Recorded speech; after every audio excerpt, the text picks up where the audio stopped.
Alright, so today's Video Response Thursday goes to a video that has been ruffling a lot of feathers recently. Dan Brown, this one's to you. Now, if you haven't seen Dan Brown's open letter to educators, you might want to check the video that this is a response to first before you discuss my opinion. Now, Dan, what I got from your video is that there are two main points that you made.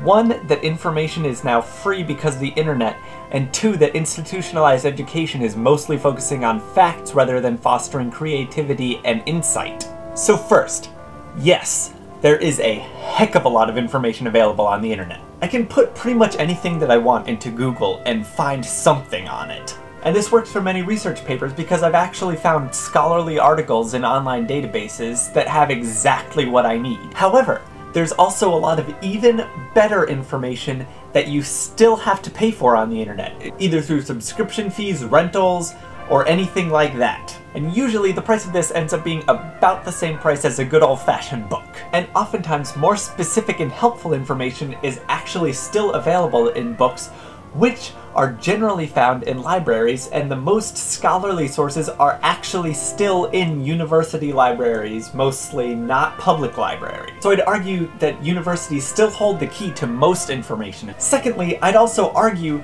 that the way to teach information to most people, and I know that other people have different learning styles, but most people learn best from hearing the information from someone else, not having to find it out themselves. Human interaction is a very essential part of us learning anything, which, yes, means that lecture halls don't work because you might as well be getting the information from a TV show. However, I would take this to mean that it puts the responsibility on the student to make the first step to the professor to interact with them, because professors, especially in large lecture classes, don't have time for most individual students, so the first step in weeding them out is that the motivated students have to come to the professors themselves. And I can tell you from experiences that I've had this week that the best learning comes from those kinds of interactions.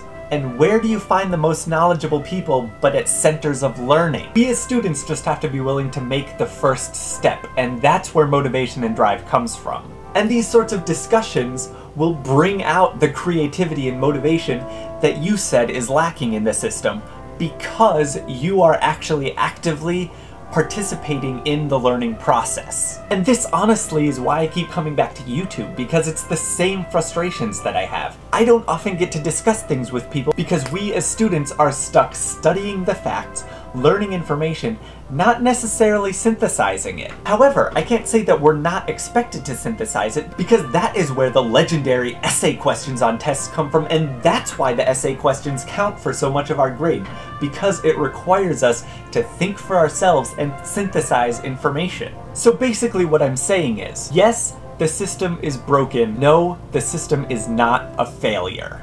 It needs to be treated like a living and breathing organism, and yes, it's a little behind the times, but at this point, the times are changing so fast that they won't necessarily be able to keep up. And it's also quite possible, from my impression of you, that the university just wasn't working out for you. That doesn't mean that the system as a whole is a failure, it just means that you, in particular, need another option. I mean, I can relate a lot. I have a tendency to dream very, very big, and there are times when you have to just admit that you need to go somewhere else because the current place is holding you down. But having seen what you've accomplished in the last few months, I honestly have no doubt that it's going to work out for you. I just don't think that it's a system that's going to work for everybody. I feel like I know you enough to say that I know you're going to be moving and shaking the world wherever you go, and I'm excited to be able to share that. Don't forget to be awesome.